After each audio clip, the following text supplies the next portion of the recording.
In this video, we'll be doing a horn replacement on a Toyota RAV4. The first thing that you're going to need to do is remove all of the bumper bolts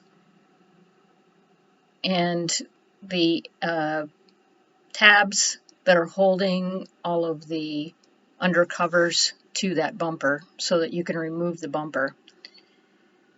You're going to have some 10mm bolts, some Phillips head screws, and some plastic clips to remove. This is much quicker if you have a little power tool that you can use to remove those. It's quick to zip those little 10mm bolts out of there, but you can use a socket and a ratchet to remove those as well.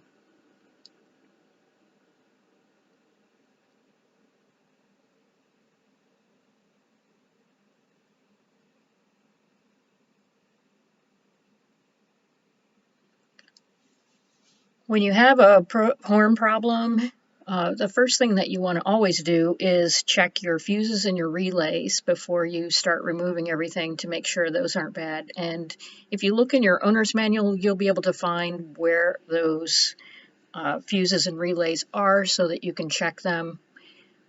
You only want to remove the bumper and do all this work if you know for sure that you need to replace the part. At this point, he is now disconnecting all the light bulbs,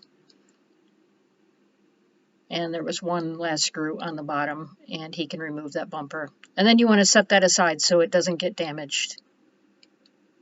Yeah, it was already disconnected because we had already tested it. We were waiting on horns, so I just left it disconnected. But yeah, so they're supposed to be off this wire. They're supposed to be the other wire attached to this green white, and it comes from the same circuit to power both. So if I have it like this, connector's facing this way, I'll be able to have the other connector reach and still have it probably encapsulated by the bumper. Mm-hmm. Most of the time you'll find that those wires are already there and ready to plug in, but if you do have a bad wire, it's easy enough to splice a wire in and connect it.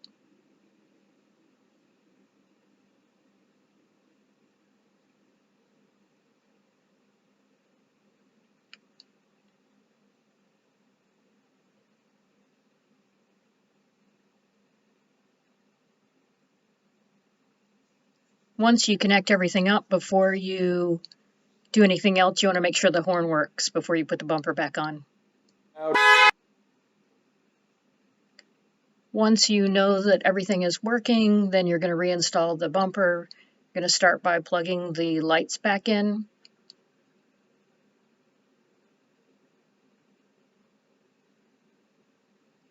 Then you'll just reinstall all of those 10mm bolts, the Phillips head screws, and then the 3 plastic clips that hold everything into place.